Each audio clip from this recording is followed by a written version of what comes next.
आप सभी शिक्षक साथियों को मेरा नमस्कार। साथियों, ऑनलाइन अटेंडेंस की प्रोसेस 20 तारीख से जो है 7 जनपदों में स्टार्ट कर दी गई है और लगातार इसका विरोध भी जारी है और कई जनपदों में जो है ऑनलाइन अटेंडेंस नहीं दी जा रही है और इसी कारण से जो है इस प्रक्रिया डिले होती जा रही है और वहाँ से स्कूल शिक्षा की ओर से लगातार नाराज़गी भी व्यक्त की जा रही है। लेकिन शिक्षकों का कहना है कि पहले जो मूलभूत आवश्यकता है उनको दिया जाए, उसके बाद ही कोई नई व्यवस्था शुरू की जाए।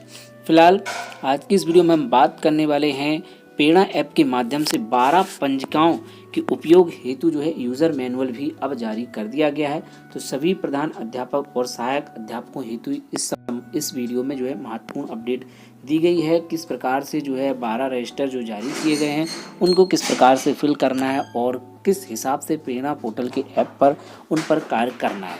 तो वीडियो को आप पूरा देखिएगा, आप आसानी से जो है समझ सकते हैं किस प्रकार से हमें जो है यह कार्य करना है और इसका पूरा यूज़र मैनुअल जारी किया गया है। सभी प्रधान अध्यापकों के लिए सूचना, विद्यालयों में उपयोग होने वाले 12 पंजिकाओं का डिजिटाइजेशन हो रहा है। प्रेरणा ऐप के माध्यम से इन 12 पंजिकाओं उपयोग सुनिश्चित करना है। तो देखिए 12 पंजिकाएं जो हैं बताएंगे, ये छात्र उपस्थिति पंजिका, एमडीएम पंजिका, पुस्तकालय एवं खेलकूद पंजिका, पत्र व्यवहार पंजिका, आय व्यय एवं चेक इशू पंजिका, बाल गणना पंजिका, कार्मिक उपस्थिति पंजिका, स्टॉक पंजिका, निःशुल्क पुस्तक वितरण पंजिका, बैठक पंजिका, छात्र प्रवेश पंजिका और निरीक्षण पंजिका। इनमें से कुछ पंजिकाओं का तो डेली ही उपयोग होगा, जैसे कि छात्र उपस्थिति पंजिका हो गई, एमडीएम पंजिका हो गई, साथ ही साथ कार्मिक उपस्थिति पंजिका हो गई। ये जो है पंजिकाओं की जो है कार्य, इन पर हमको लगभग डेली ही करना पड़ेगा अगर यह प्रक्रिया आगे चलती है और सभी जनपदों में यह लागू हो जाती है। फिलहाल अभी 7 जनपदों के लिए है और वहाँ पर भी लगातार विरोध जारी है। प्रेरणा ऐप डाउनलोड करके आदेश अनुसार 7 जनपदों के सभी परिषदीय विद्यालयों में सभी पंजिकाओं को नियमित रूप से भरना सुनिश्चित करेगा आदेश है। 20 नवंबर से समस्त पंजिकाएं 7 जनपदों में भौतिक एवं डिजिटल दोनों में अध्ययन की जाएंगी। तो अभी ये दोनों तरीके से यूज में लाई जा रही हैं। फिलहाल शिक्षकों का विरोध लगातार जारी है। उम्मीद है कि यह व्यवस्था जो है आगे चलकर ना हो, क्योंकि काफ़ी समस्याएं भी इस व्यवस्था में सामना करना पड़ रहा है शिक्षकों को और लगातार उनकी ओर से विरोध भी जताए जा रहे हैं। हमारा चैनल भी उनके विरोध में शामिल है और इसी प्रकार की कोई भी व्यवस्था अगर पहले लागू करनी है तो मूलभूत आवश्यकताएं विद्यालयों में होना जरूरी है, जैसे बिजली, रोड की व्यवस्था, आने जाने की सुगमता हो, साथ ही म्यूचुअल ट्रांसफ़र की प्रक्रिया और पदोन्नति और बिजली, पानी, सभी व्यवस्थाएं पहले विद्यालयों में कंप्लीट होनी चाहिए। उसके बाद ही कोई नई व्यवस्था इस प्रकार की लागू करना ही शिक्षकों के हित में होगा और जो है तभी जाकर के जो है इसकी सुविधाएं शिक्षकों को दी जाए और साथ ही जो है सीएल की जो 14 है उनको भी बढ़ाया जाए, साथ ही ईएल की भी सुविधा जो है अब ज़्यादा दी जाए, तभी जाकर के शिक्षक इस व्यवस्था को अपना पाएंगे। नहीं तो यह व्यवस्था अव्यवहारिक है और इसका कोई भी सदुपयोग जो है शिक्षकों के हित में नहीं होगा। आगे देखें तो डिजिटल पंजिकाओं के माध्यम से होगी शिक्षकों की समय और काम की बचत। शिक्षकों की सुविधा एवं समय की बचत, मैनुअल रिकॉर्ड रखने की आवश्यकता नहीं, स्वचालित सहज रिपोर्ट स्वयं तैयार होगी, डाटा केंद्रीय रूप से निरंतर उपलब्ध रहेगा, जियो फेंसिंग तथा टाइम फेंसिंग से उपस्थिति दर्ज करना होगा सरल, डाटा ही सुरक्षित, डाटा गुम होने का कोई डर नहीं। इस प्रकार की बात जो है इस मैनुअल में बताई गई है। प्रेरणा ऐप के माध्यम में सभी पंजिकाओं उपयोग किया जा सकता है। प्रेरणा ऐप का लेटेस्ट वर्जन आपको डाउनलोड करना होगा, रजिस्टर करें, आइकन द्वारा अपनी सूचना भरनी होगी, फिर रिपोर्ट के आइकन द्वारा भरी सूचना को सारांश देखें, वहीं रजिस्टर डाटा सिंक के आइकन द्वारा भरे डाटा को सर्वर पर अपलोड करना होगा। वहीं दैनिक और नियमित रूप से जो करनी होगी उनको देखें। दैनिक रूप से छात्र उपस्थिति, कार्मिक उपस्थिति, एमडीएम, ये 3 प्रकार की पंजिकाएं दैनिक होंगी और नियमित रूप से आय व्यय, चेक इशू, जब भी कोई भी एंट्री आती है उससे संबंध कोई भी होती है तो उसको करना होगा। वहीं बीईओ से अपेक्षाएं भी कही हैं कि सभी प्रधानाध्यापकों को डिजिटल पंजिकाओं की नियमित रूप से भरने हेतु बीईओ, एचएम बैठक, संकुल बैठक, यूट्यूब लाइव के माध्यम से उत्साहवर्धन करना है। प्रेरणा पोर्टल के माध्यम से मॉनिटरिंग करते हुए सभी डिजिटल पंजिकाओं नियमित रूप से भरा जाना सुनिश्चित करना एवं अनुपालन न करने वाले विद्यालय के खिलाफ कार्रवाई करना। सभी निरीक्षण दौरे में डिजिटल पंजिका रखरखाव द्वारा जांच होना सुनिश्चित करना। विकासखंड के सभी विद्यालयों में छात्र उपस्थिति, शिक्षक उपस्थिति, एमडीएम की सूचना का सभी कार्य दिवसों पर भरा जाना सुनिश्चित करना। विकासखंड के सभी विद्यालयों में अन्य डिजिटल पंजिकाओं की सूचना का नियमित रूप से भरा जाना सुनिश्चित करना है। वहीं आप देखेंगे पंजिकाओं उपयोग हेतु दिशा निर्देश इस प्रकार से हैं। उपस्थिति दैनिक रूप से भरना है छात्र उपस्थिति पंजिका में। पंजिका का पद प्रेरणा ऐप डाउनलोड करें, उस पर रजिस्टर करें, उपस्थिति पंजिका आपको दिख जाएगी। वहीं विद्यार्थी और उसके बाद उपस्थिति पंजिका भरने का समय देखें आप तो दिनांक 1 अप्रैल से 30 सितंबर तक 8 बजे से 9 बजे तक। और 1 अक्टूबर से 31 मार्च तक प्रातः 9 बजे से 10 बजे तक जो है बच्चों की उपस्थिति यहाँ पर होगी। वहीं कार्य में उपस्थिति की बात करें तो समस्त कार्यों की उपस्थिति दैनिक रूप से भरनी है। पंजिका का पद प्रेरणा ऐप फिर रजिस्टर करें, उपस्थिति पंजिका, कार्य में उपस्थिति पंजिका। पंजिका भरने का समय भी निश्चित है, 1 अप्रैल से 30 सितंबर तक 7:45 से 8 बजे तक और प्रस्थान 2:15 से 2:30 बजे और 1 अक्टूबर से 31 मार्च प्रातः 8:45 से 9 बजे और 3:15 से 3:30 बजे तक। वहीं इसमें जो है प्रधान अध्यापक द्वारा सत्यापन होगा और जियो फेंसिंग द्वारा विद्यालय की सीमा में होना आवश्यक रहेगा।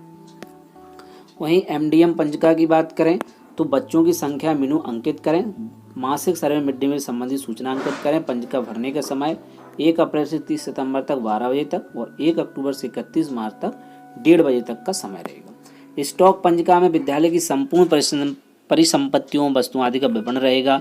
स्टॉक जोड़े द्वारा क्रय की गई सामग्री का विवरण अंकित करें। स्टॉक विवरण द्वारा वितरण की गई सामग्री का विवरण अंकित करें। नियमित रूप से इस पंजिका को भर दें और प्रधान द्वारा इसका सत्यापन किया जाएगा। वहीं पंजिकाओं के उपयोग हेतु आगे बात करें तो पुस्तकालय, खेलकूद हुई 2 भाग, पुस्तकालय एवं खेलकूद सामग्री। लाइब्रेरी बुक एंट्री के माध्यम से पुस्तकों की जानकारी बननी है। लाइब्रेरी बुक इशू के माध्यम से पुस्तक का आवंटन होना है। स्टॉक पंजिका में खेल सामग्री प्रकार का चयन करते हुए खेलकूद सामग्री स्टॉक में जोड़ें। खेल सामग्री का आवंटन खेलकूद पंजिका से नियमित रूप से पंजिका भरनी है। निःशुल्क पुस्तक वितरण जब जो है पुस्तक वितरण हो तब इसको भरना होगा।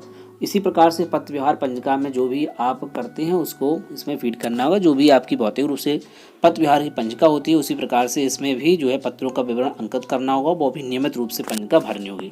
तो इसके लिए जो है मूल रूप से कंप्यूटर की दक्षता भी होना अब जो है अनिवार्य हो जाएगी। अगर इस प्रकार की प्रणाली लागू होती है तो जब सारा कुछ डाटा ऑनलाइन ही हो जा रहा है तब इसके बाद भौतिक रूप से कोई आवश्यकता नहीं रह जाएगी और इसमें जो है पूर्व में जो शिक्षक हैं उन्हें निश्चित रूप से समस्या आ जाएगी इसमें, क्योंकि हर चीज़ फीडिंग हो रही है और ऑनलाइन हो रही है तो अव्यवहारिक हो जाएगी और उनको काफ़ी प्रशिक्षण देना होगा, तभी जाकर के यह प्रक्रिया संपन्न हो पाएगी।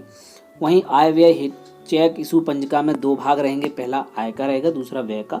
आय धनराशि भाग में प्राप्त धनराशि का विवरण अंकित करना होगा और व्यय धनराशि भाग में खर्च हुई धनराशि का विवरण अंकित करना होगा। नियमित रूप से पंजिका भरनी होगी। वहीं बैठक पंजिका में विद्यालय में गठित विभिन्न समितियों की बैठक का विवरण अंकित करना है। विद्यालय में आयोजित बैठकों के दौरान उक्त पंजिका को अद्यतन करना होगा। बाल गणना पंजिका शारदा यूपी ऐप पर अंकित करें। वहीं छात्र पंजिका प्रेरणा डीबीटी ऐप के माध्यम से भरें। निरीक्षण पंजिका भौतिक रूप से व्यवहित की जाएगी। जो निरीक्षण पंजिका है वो भौतिक रूप से व्यवहित यहाँ पर की जाएगी। तो यही सब जो है पंजिकाएं हैं, इन्हीं पर जो है कार्य करना है। कुछ पंजिकाएं जो है जैसे निरीक्षण पंजिका यहाँ पर बताई गई है कि वो भौतिक रूप से होगी। प्रेरणा ऐप डीबीटी के माध्यम से छात्र प्रवेश पंजिका यहाँ पर भरी जाएगी। तो कुल 12 पंजिकाओं का रखरखाव यहाँ पर होना है और ये 12 पंजिकाएं आप देख सकते हैं, आपको समझ में आ चुका होगा। काफ़ी हद तक चीज़ें स्पष्ट हैं और यह प्रणाली अभी 7 जनपदों में लागू कर दी गई है और शिक्षकों की ओर से इसमें विरोध भी जताया जा रहा है, क्योंकि पहले जो शिक्षकों की मूलभूत आवश्यकता है उनकी ओर ध्यान नहीं दिया गया, जबकि इस ओर ज़्यादा ध्यान दिया जा रहा है। पदोन्नति की भी प्रोसेस देख लें, साल भर होने को है, लेकिन वो प्रक्रिया जो है इतनी डिले चल रही है कि शिक्षकों को उसका लाभ नहीं मिल पा रहा है। सालों साल लग जाते हैं कोई भी प्रक्रिया संपन्न होने में।